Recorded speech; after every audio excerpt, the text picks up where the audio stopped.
बिहार की राजनीति में मुख्यमंत्री पद को लेकर एक बयान ने नई चर्चा छेड़ दी है। सवाल है, क्या नीतीश कुमार के बाद बिहार की कमान उनके बेटे निशांत कुमार संभाल सकते हैं? सीतामढ़ी में जेडीयू के वरिष्ठ नेता और सांसद देवेश चंद्र ठाकुर ने निशांत कुमार को लेकर ऐसा बयान दिया है जिसके बाद बिहार की सियासत में उत्तराधिकारी की चर्चा तेज हो गई है। सांसद देवेश चंद्र ठाकुर ने उम्मीद जताई कि निशांत कुमार अपने पिता नीतीश कुमार के पद चिन्हों पर चलेंगे, राजनीति में अपनी पहचान बनाएंगे और भविष्य में बिहार के मुख्यमंत्री भी बन सकते हैं। जब उनसे सीधे पूछा गया कि क्या वह निशांत को भविष्य के मुख्यमंत्री के तौर पर देखते हैं, तो उनका जवाब था, क्यों नहीं, राजनीति संभावनाओं की कला है। यानी जेडीयू के एक वरिष्ठ नेता ने पहली बार नहीं तो कम से कम बेहद साफ शब्दों में निशांत कुमार को मुख्यमंत्री पद की संभावनाओं से जोड़ दिया है। निशांत कुमार ने इसी साल मार्च में सक्रिय राजनीति में कदम रखा। 45 साल की उम्र में राजनीति में उनकी एंट्री ऐसे समय हुई जब बिहार की राजनीति नीतीश कुमार के बाद के दौर की तरफ बढ़ रही थी। करीब 2 दशक तक बिहार के मुख्यमंत्री रहे। नीतीश कुमार ने राज्य की राजनीति में अपनी अलग पहचान बनाई। 2005 में एनडीए के साथ सत्ता में आने के बाद उन्होंने लंबे समय तक बिहार की सरकार का नेतृत्व किया। इस दौरान बिहार की राजनीति ने कई बड़े मोड़ देखे।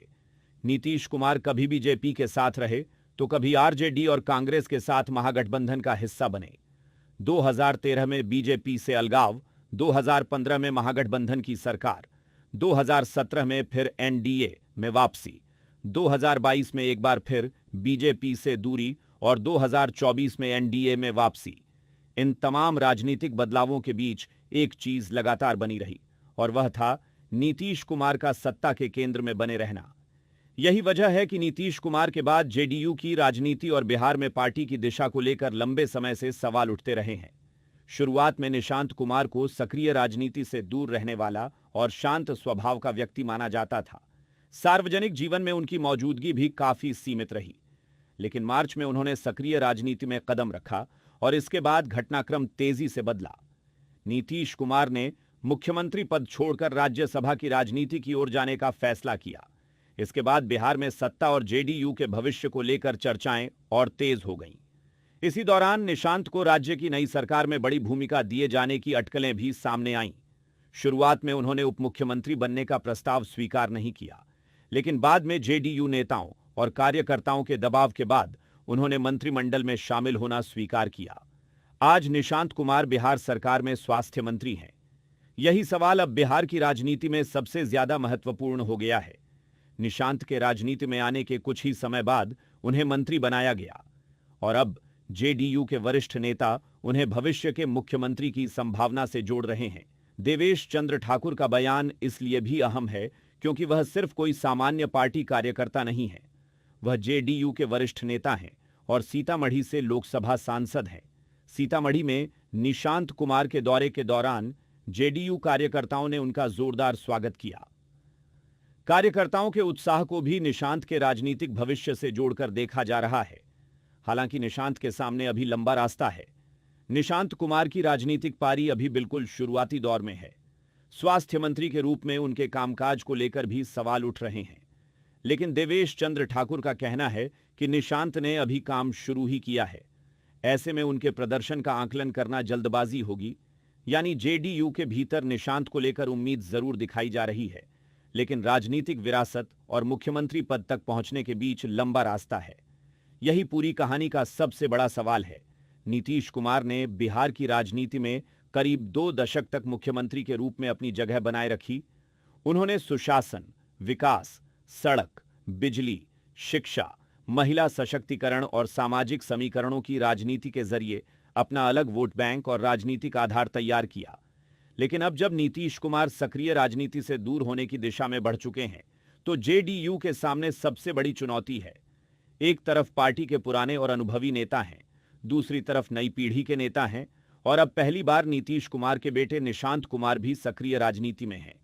ऐसे में देवेश चंद्र ठाकुर का बयान सिर्फ एक नेता की व्यक्तिगत इच्छा है या जेडीयू के भीतर बन रही किसी बड़ी राजनीतिक सोच का संकेत, इस पर नजर रहेगी। सीतामढ़ी में निशांत कुमार ने भी लोगों के बीच अपनी राजनीतिक प्राथमिकताएं बताईं। उन्होंने कहा कि सीतामढ़ी आकर वह काफी उत्साहित है और उन्होंने माता सीता से प्रार्थना की कि वह लोगों की उम्मीदों पर खरा उतर सकें।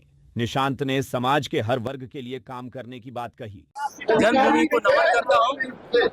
मैंने उनके मूर्ति का अनावरण किया, ये मेरे लिए सौभाग्य गर्व की बात है। श्री रामफल मंडल जी हो और भी देशभक्त हैं, उनके प्रति हमारी सच्ची श्रद्धांजलि यही होगी कि उन्होंने जैसे समाज देश की कल्पना की, जो स्वप्न देखा, वैसा ही हम राज्य देश बनाए। उन्होंने महिलाओं के साथ साथ ओबीसी और ईबीसी वर्ग के लोगों को भी अपनी प्राथमिकताओं में शामिल किया और कहा कि वह अपने पिता की तरह सभी वर्गों को साथ लेकर चलने की कोशिश करेंगे। यानी निशांत की शुरुआती राजनीति में भी वही सामाजिक समावेश का संदेश दिखाई दे रहा है जिसे नीतीश कुमार की राजनीति का एक महत्वपूर्ण हिस्सा माना जाता रहा है। क्या जेडीयू को मिल गया अपना नया चेहरा? फिलहाल इसका जवाब देना जल्दबाजी होगा, क्योंकि राजनीति में किसी नेता का मुख्यमंत्री पद तक पहुंचना सिर्फ परिवार या पार्टी के वरिष्ठ नेताओं की इच्छा से तय नहीं होता। इसके लिए संगठन में स्वीकार्यता, जनता के बीच पकड़, चुनावी प्रदर्शन, राजनीतिक कौशल और सबसे जरूरी जनता का भरोसा चाहिए। निशांत कुमार के सामने अभी इन सभी कसौटियों से गुजरने की चुनौती है, लेकिन इतना जरूर है कि निशांत की राजनीति में एंट्री ने जेडीयू के भविष्य की चर्चा को नया चेहरा दे दिया है और देवेश चंद्र ठाकुर के बयान ने इस चर्चा को सीधे मुख्यमंत्री पद तक पहुंचा दिया है। अब सवाल सिर्फ यह नहीं है कि नीतीश कुमार के बाद जेडीयू कौन चलाएगा। सवाल यह भी है कि क्या नीतीश कुमार की राजनीतिक विरासत उनके बेटे निशांत कुमार के जरिए आगे बढ़ेगी? क्या जेडीयू उन्हें भविष्य के नेता के तौर पर तैयार कर रही है? और क्या बिहार की जनता एक दिन निशांत कुमार को मुख्यमंत्री के रूप में स्वीकार करेगी? फिलहाल जवाब भविष्य के गर्भ में है, लेकिन सीतामढ़ी से उठी इस आवाज ने बिहार की राजनीति की बहस को जरूर और तेज कर दिया है।